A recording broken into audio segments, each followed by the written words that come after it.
Hello दोस्तों, स्वागत है आप सभी का इस वीडियो में हम chapter important component that is Indian economy and Indian financial system, इसका module C chapter 25 non banking financial companies, इस पर डिस्कशन कर रहे हैं। And in this session will be talking about a very important topic that is regulation of NBFC. Regulatory framework कैसा है वो हम डिस्कस करेंगे।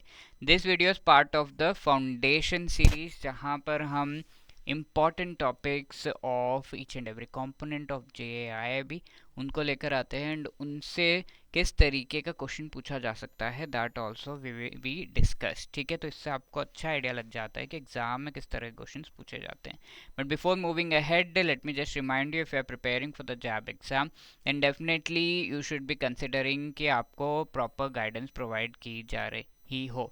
ठीक है, तो उसके लिए you can take help and Edutap has come up with this course, जहाँ पर आप लाइव जो है important syllabus for this particular exam उसको प्रिपेयर कर सकते हैं। I and I F S, A F M, P P B and R B W M, चारों ही कॉम्पोनेंट से रिलेटेड जो भी इंपॉर्टेंट टॉपिक्स है उनको आपको पढ़ाया जाएगा for the exam as part of this live crash course. ठीक है, ये 8 अगस्त को स्टार्ट हो चुका है।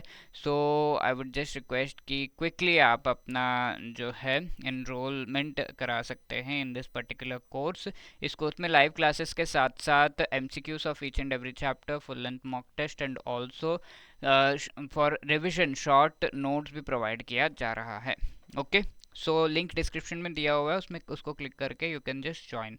अब इसके साथ साथ JIIB 80 ये कोड अगर आप यूज़ करेंगे तो आपको 80% का discount on all of these courses जो है वो प्रोवाइड किया जा रहा है। तो please hurry up, right.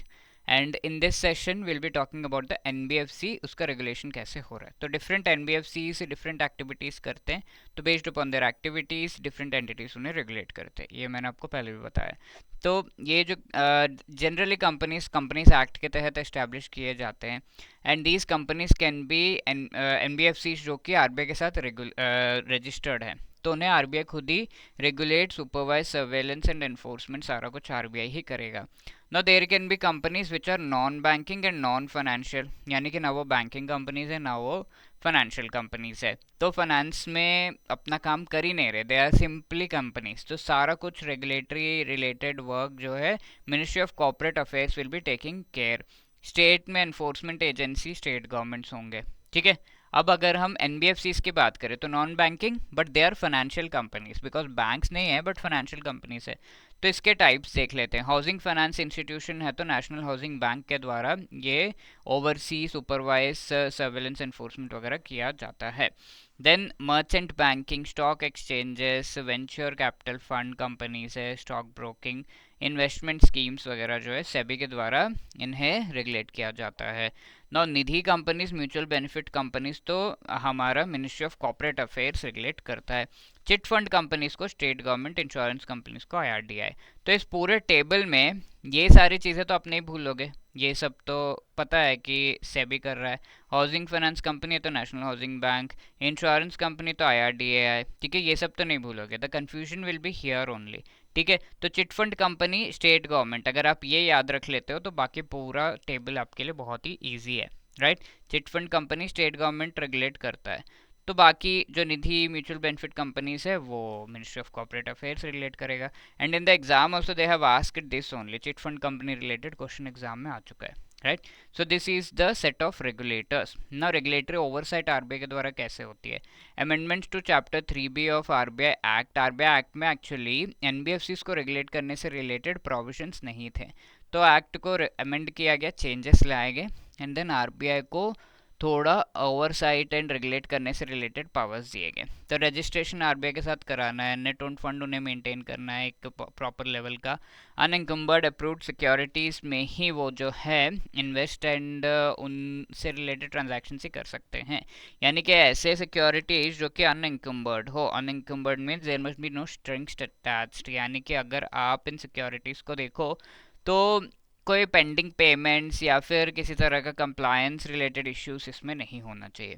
Reserve funds आपको मेंटेन करने होंगे, एटलीस्ट 20% जो भी प्रॉफिट है उस एनबीएफसी का they have to maintain as in the form of the reserve fund.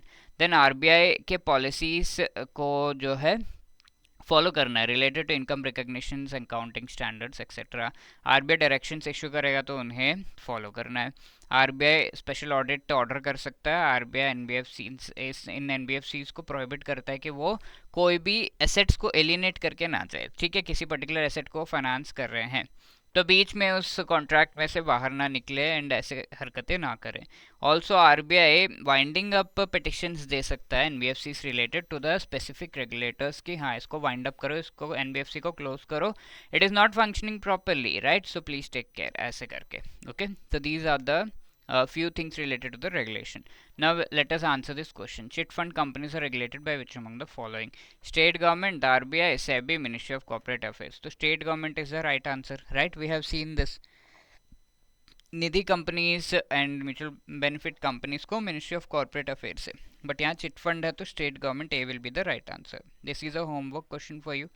The reserve bank of India can take which among the following steps with respect to NBFCs, ठीक है, order special audit, prohibit NBFCs from alienating assets, file winding up petitions against NBFCs. क्या option यहाँ पर सही है? 1 only, 1 and 2, 2 and 3, या फिर 1, 2 and 3? Please do let me know in the comment section and wishing you all the best for your exam. Let me tell you, if you have any queries you can always call us on 8146207241 and hello@edutab.co.in पर आप हमें mail भी कर सकते हैं and अपनी queries पूछ सकते हैं, ठीक है। And if you did like the session you can let us know in the comment section. Like share subscribe करना मत भूलना। All the best, thank you.